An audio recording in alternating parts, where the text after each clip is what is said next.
Everyone can see this okay? Looks very good. Thank you. Go ahead. Awesome. Thank you very much. So my name is Limor Pierre, and I will be presenting with Mandy today. I also want to give a shout out to Florio Arguiles. He's also one of the co-chairs. And we really want to thank you for the opportunity to talk to you today. We're very excited about our 10 things and excited about the culmination of a lot of work that went into it. So I'll be doing a few things. I want to talk a little bit about curating for reproducibility. I always do this. I know this group knows everything already, but I think it's worth just sort of setting the stage and making sure we're all on the same page in terms of terminology. I'll talk a little bit about the working group itself and its history and the work that it has been doing, and then Mandy will take over and talk about our recommendation, the 10 curation for reproducible and fair things.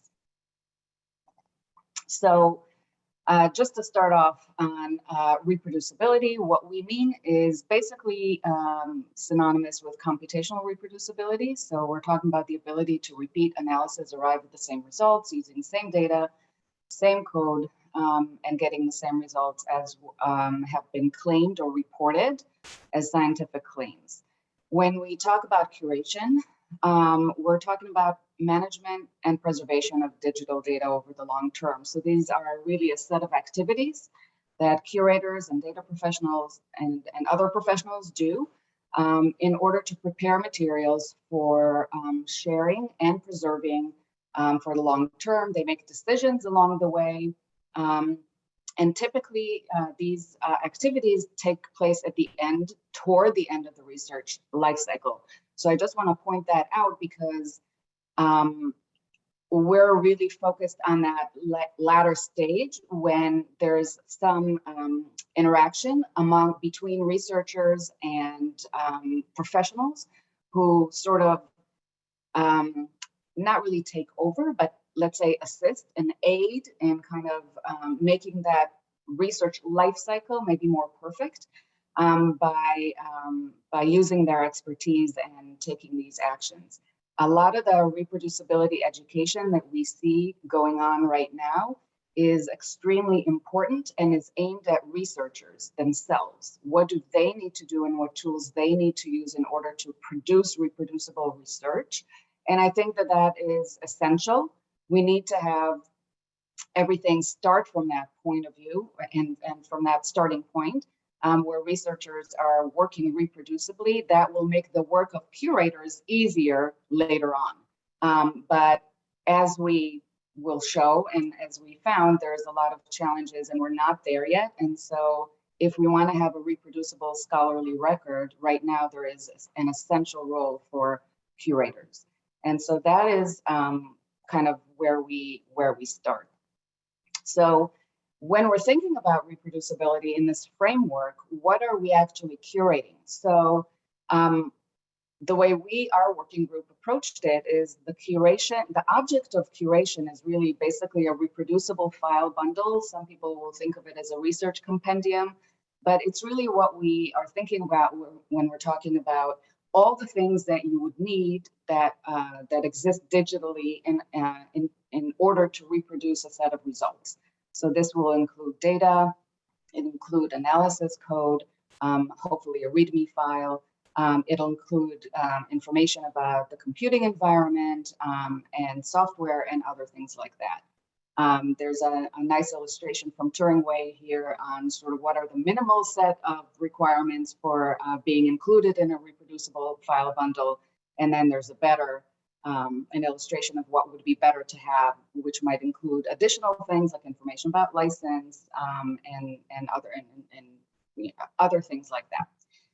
And we've done a lot of work on that as well, talking about, and especially Florio and his group talk about what it is that creates a very good reproducible file bundle. In our orientation, because of the origin of the working group, we have been focused a lot on social science, computational social science research that is mostly data driven. So some of the as you'll see, some of the starting point, some of the things that we talk about as starting points might not always apply perfectly to other disciplines. Other disciplines may be more interested in modeling, maybe other where data is sort of secondary, and the software is more primary. There are disciplines that are less digital. There are all sorts of variations. There are disciplines where there isn't a problem, where things are pretty much standardized and there's not such a need to do a lot of this kind of work. But what we see in the social sciences is that there's a lot of variation, there's a lot of software, there's a lot of procedures. It's really, really difficult to get people to do the same thing in the proper way. And so that's our starting point. And as we talk about our final recommendation, when Mandy explains that to you, you'll see that the way we're thinking about it is our starting point is one perspective. And what we're hoping is that disciplines that say, you know, I'm looking at these 10 things and I'm thinking that in our discipline, this doesn't really apply, go ahead and make another version for your discipline. So that's kind of how we're thinking about it. So just one last word on why we want to curate. And this is kind of where reproducibility and FAIR come into play. So obviously we want to enable continued access and independent reuse of this file bundle for the long term. So when we're talking about curation, we're really doing a couple of things. We're assessing whether computational reproducibility can be achieved with these materials. And we are also making sure that the quality of the objects themselves meet community standards for FAIR and for long-term preservation. So those are our main concerns. And how do we do that? We're basically combining what we consider gold standard data curation practices with independent reproduction of computation that underlies the reported scientific claims. So we're doing file review, documentation review, data review, and code review. And we argue and we think that these actions will also speak to findable, accessible, interoperable, and reusable, and therefore also engage with the FAIR principles in a meaningful way. So the Cure FAIR Working Group, we were endorsed in July 2020. In our statement, we said that we wanted the rationale for the group was to establish standard-based guidelines for curation of reproducible and FAIR data and code. And we promised to have a deliverable that would kind of be a framework for implementing effective curation workflows for publishing and archiving FAIR data and code that will support scientific reproducibility. We're, as you know, wrapping up right now, and our recommendation is up on the RDA website. We'll have a link in a couple of slides, and it'll be up until May 13th, I believe. So these principles that we are, the standard-based guidelines, have really been informed by a few things. We set out to examine current practices and how they align with FAIR principles. We wanted to have a snapshot of practices, what is happening right now, drawing on various sources of information for that. We wanted to synthesize what are the practices, where do we see challenges, and then build from that our recommendations in the mold of kind of the 10 things. So to kind of be able to handle the work, we divided up into 4 subgroups, one on definitions, one practices, challenges, and sort of Cure FAIR and RDA, meaning we wanted to see how does this align with other work that's being done at RDA. And I'll start actually with this subgroup 4, which was led by Tom Honeyman and was looking at what are the things that are already out there at RDA, outputs that are endorsed by RDA and recommendations that would align with what we do. 1, so that there's no duplication, and 2, of course, what can we learn and how can we build on what's already there. So Tom and his group gathered detail from existing activities. They invited input, approaching specific groups in particular, to provide input on previous versions of things that we've put out.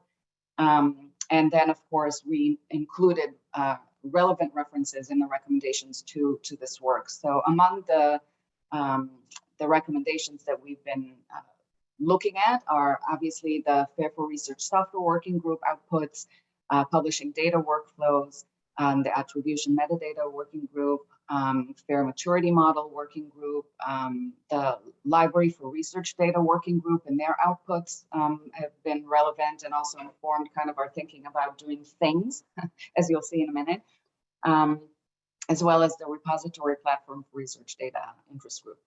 So we tried our best to incorporate and work collaboratively with other folks at RDA.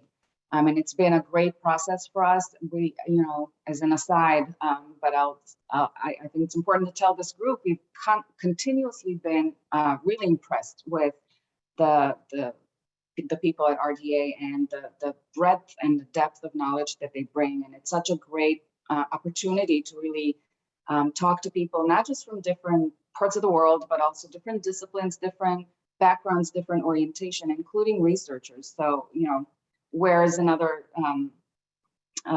forums, we might find ourselves preaching to the choir, talking to the same group.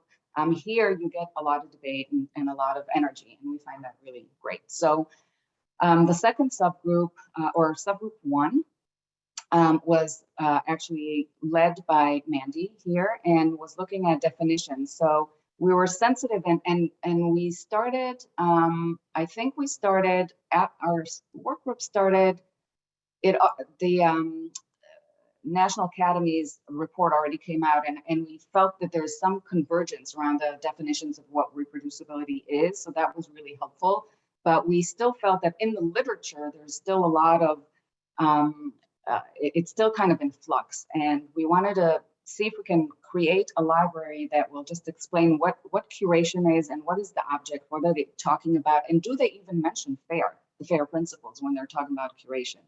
And so we created the Zotero library. Mandy did a fantastic job. She scanned the literature. There was an opportunity for people to contribute various pieces of literature, scholarship that they found, and then everything was tagged according to these categories. And we were looking at whether the definition of computational reproducibility, how it applies, how the definitions of FAIR principles apply, and so forth. I think that, and Mandy will know that this is still, it's still possible to contribute to this Zotero library, but it's already up and already public with the link here. And that is going to be one of our supporting outputs.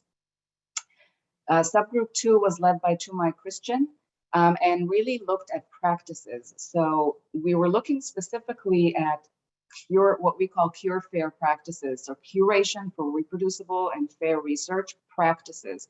So not just people who are doing reproducible research, which yay, keep doing and do more, but people who are doing this kind of curation, what we talked about in the beginning. And she's got a total of, I believe it's 23 direct entries at this point, might be a little bit more already. And they range from research institutions to journals to data repository and other service provider, third-party providers. And so this is really trying to dig in and look a little bit at the way that research supporting organizations implement data curation tools. What tools do they use? What are their workflows? Things like that. And so that is a work in progress, but we're hoping to extend maybe beyond the working group in terms of creating these fuller profiles. Right now we have a nice list and we think that's a good start because I don't think that exists anywhere else. But ideally we'll have fuller profiles with the cooperation of the folks who are doing it. So the subgroup 3, Cure Fair Challenges, Florio and I led this group. This was a real team effort. This is already endorsed as a supporting output by RDA, and you can access it there. There's probably a group of, I'd say 6 to 10 of us who really worked on this pretty consistently. And we collected information to think about challenges, both from various sources, from the literature, from various stakeholders. We had an open invitation for anyone to talk about scenarios where they tried to do something and encountered a problem and tell us what the problem was. In addition, we did some in-depth interviews, and we also had times during plenaries in our session where we had conversations about that. And all of that material was combined into this report, and talking about what are some of the main challenges that we find with curating for fair and reproducible research. And you can read the output. One of the things that I took away from all this work is, when you talk about reproducibility, the R in fair is the main challenge. So it was interesting because people talked about there are challenges with the FA and I, but in terms of actually coming to use these materials, this is where the rubber meets the road, and this is where the problems happen to be. So that was really informative, and we kind of channeled all of this information into creating the 10 things. So at this point, I will turn it over to Mandy, and I will continue to work on the slides, but Mandy, it's all yours. Thank you so much, Limor. Hello, everybody. I am Mandy Gooch. I'm one of the co-chairs of the working group. So I'm just going to talk really briefly about the 10 things for curating reproducible and fair research output. So essentially, this is in the same vein as other things that have already come to be, such as the top 10 fair data and software things and the 23 research data things. So we sort of took this format as an easily digestible output for interested curators, researchers, editors, reviewers, information professionals, basically anyone who has a stake in creating or using, sharing, publishing reproducible research. So essentially what this is it is a guideline for cure fair best practices in publishing and archiving computationally reproducible studies.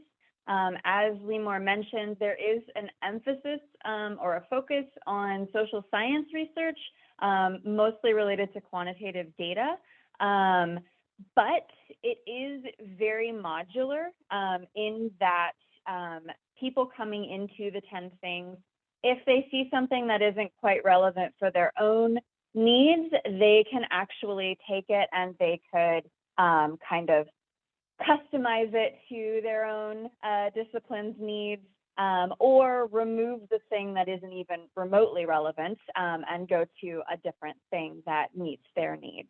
So it's very much a template is how we're kind of envisioning it for other disciplines to kind of take and sort of grow upon as they will.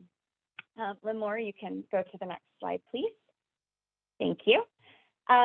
So when we began building the 10 things, as Limor mentioned, one of the big outcomes from subgroup 3 with the challenges was sort of identifying some sort of key guiding questions and areas that we wanted to really target with the 10 things to help inform people on how to make their research more reproducible and in the realm of curating it.